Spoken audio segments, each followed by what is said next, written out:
Morning, juniors. It is Thursday, April 8th, and I'm just going to make this little video to instruct you what it is you're supposed to be doing today.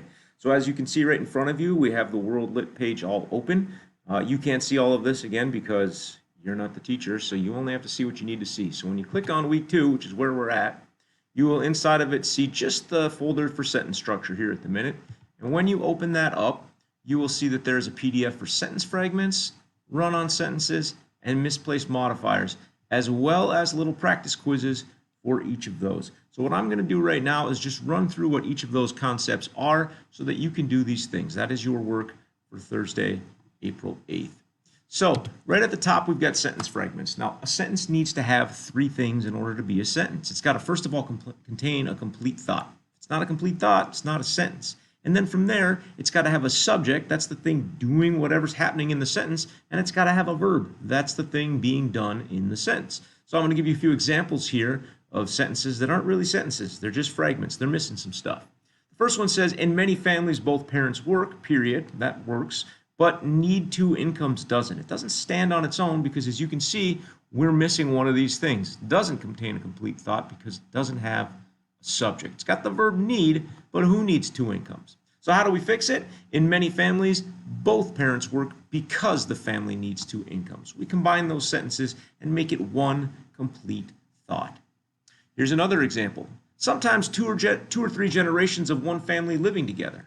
Okay, in this case, it's just one word that's messing everything up. There's a subject and there's a verb, but it's not doing the first rule. It's not expressing a complete thought. And we can fix this by just changing the verb living to live. Sometimes 2 or 3 generations of one family live together.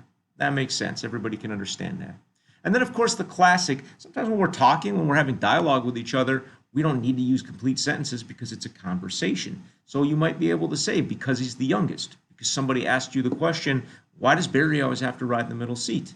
Well, you've got that answer. It depends on that. But when we're just writing, because he is the youngest, it doesn't stand alone. And so we have no complete thought. We need to fix it. You can still use because he is the youngest, but then you're going to have to add that comma and put the full sentence, Barry always has to ride in the middle seat.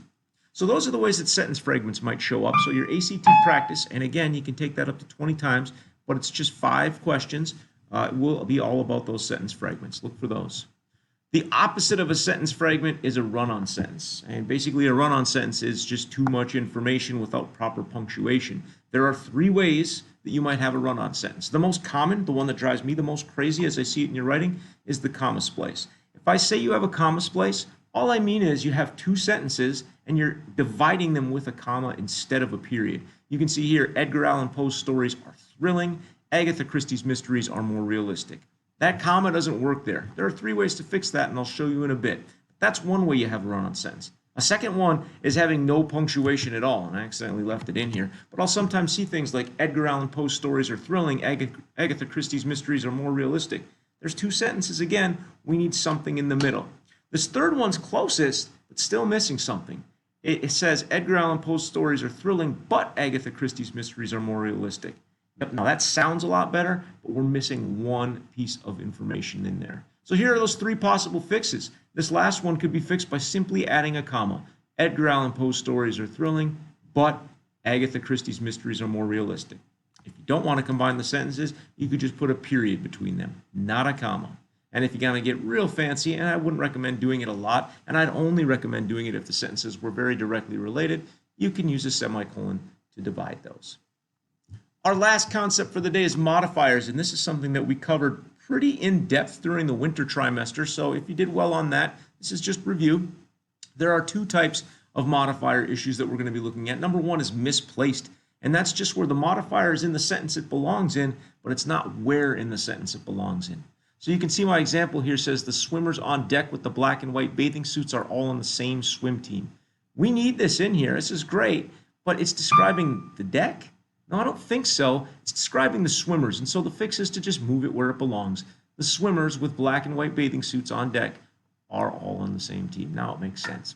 And a dangling modifier is where the thing it's modifying isn't even in the sentence, so it just dangles out there on its own. Following the trail closely, the herd of elephants was located.